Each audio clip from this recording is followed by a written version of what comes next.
City round up updates చూద్దాం.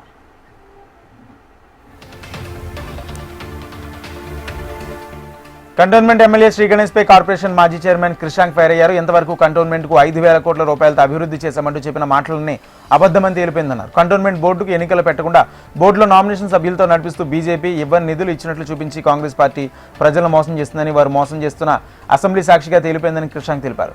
ఈ విషయంపై చర్చకు రావడానికై నిధులు తీసుకురావడానికి కలిసి పోరాడడానికి సిద్ధంగా ఉన్నామని తెలిపారు.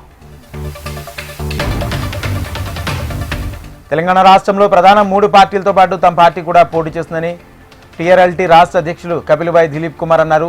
రాబోయే మున్సిపాలిటీ, జడ్పీటీసీ, ఎంపీటీసీ ఎన్నికల్లో తాము పోటీ చేస్తామని టీఆర్ఎల్టీ రాష్ట్ర అధ్యక్షుడు కపిలభాయ్ దిలీప్ కుమార్ ప్రకటించారు. గత బీఆర్ఎస్ పాలన పూర్తిగా విఫలమైందని, ప్రస్తుత కాంగ్రెస్ ప్రభుత్వం మరింత దారుణంగా వ్యవహరిస్తుందని విమర్శించారు. రాష్ట్రంలో ఏర్పడిన రాజకీయ ఖాళీని స్థానిక సంస్థల ఎన్నికల నుంచే రాష్ట్రీయ లోక్ దళ్ పూర్తి చేస్తుందని తెలిపారు. అలాగే లక్ష్యం కోసం లక్ష్య సైన్యం అనే కార్యక్రమాన్ని ప్రారంభిస్తున్నట్లు వెల్లడించారు.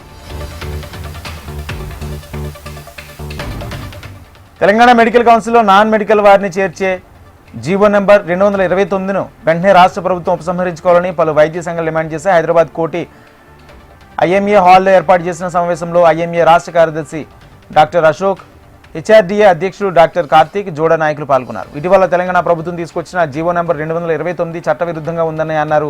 ఈ జీవోలో ఎన్నికైన సభ్యుల కన్నా నామినేటెడ్ సభ్యుల సంఖ్య ఎక్కువగా ఉందని, తద్వారా ఎన్నికైన వారి సంఖ్య మైనార్టీలో పడిపోతుందన్నారు. ఈ జీవో ద్వారా అటానమస్ బాడీకి స్వతంత్రత పోతుందని ఆవేదన వ్యక్తం చేశారు.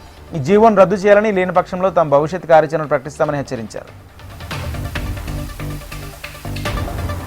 బాలనగర్ పోలీస్ స్టేషన్ పరిధిలోని రాజు కాలనీలో దొంగతనం జరిగింది. పూర్ణిమ ఎంటర్ప్రైజెస్ అనే హోల్సేల్ దుకాణం షట్టర్ పగలగొట్టి దొంగలు చోరీకి పాల్పడ్డారు. సుమారు ₹1,00,000 నగదు, దుకాణంలోని పలు వస్తువులను ఎత్తుకు వెళ్లారు. దుకాణం యజమాని ఫిర్యాదుతో పోలీసులు కేసు నమోదు చేసి సీసీ ఫుటేజ్ ఆధారంగా దర్యాప్తు చేస్తున్నారు. సికింద్రాబాద్ కంటోన్మెంట్ నియోజకవర్గంలో పార్లమెంట్ సభ్యులు ఈట్ల రాజేందర్ సహకారంతో అభివృద్ధి జరుగుతుందని నామినేటెడ్ సభ్యురాలు నర్మదా మల్లికార్జున అన్నారు. అసెంబ్లీలో కంటోన్మెంట్ ఎమ్మెల్యే శ్రీ గణేష్ చేసిన వ్యాఖ్యలు సరైన కావని, కంటోన్మెంట్ గత 10 నెలలుగా 15 కోట్ల రూపాయల అభివృద్ధి పనులు జరిగాయని అన్నారు. కంటోన్మెంట్ ఎమ్మెల్యే 18 నెలల కాలంలో చేసిన అభివృద్ధి ఏంటో చేపట్టాలని నామినేటెడ్ సభ్యురాలు ఎద్దేవా చేశారు.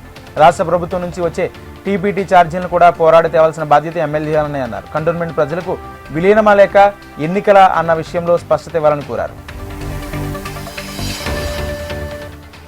బాలనగర్ కోకటిపల్లి ఎక్సైజ్ స్టేషన్లో వివిధ ఎన్టీపీఎస్ కేసులను పట్టుబడ్డ వాహనాలకు వేలం వేయనున్నారు. ఈ నెల 8వ తేదీన ఒక కారు, 6 బైకులకు బాలాజీనగర్ ఎక్సైజ్ కార్యాలయంలో అధికారులు వేలం వేయనున్నారు. కోకటిపల్లి ఎక్సైజ్ కార్యాలయంలో ఈ నెల 8, 9న బైకులకు వేలం జరగనుంది. ₹2 పాటు ఒక గుర్తింపు కార్డు తీసుకుని వేలంలో పాల్గొనాలని అధికారులు సూచించారు.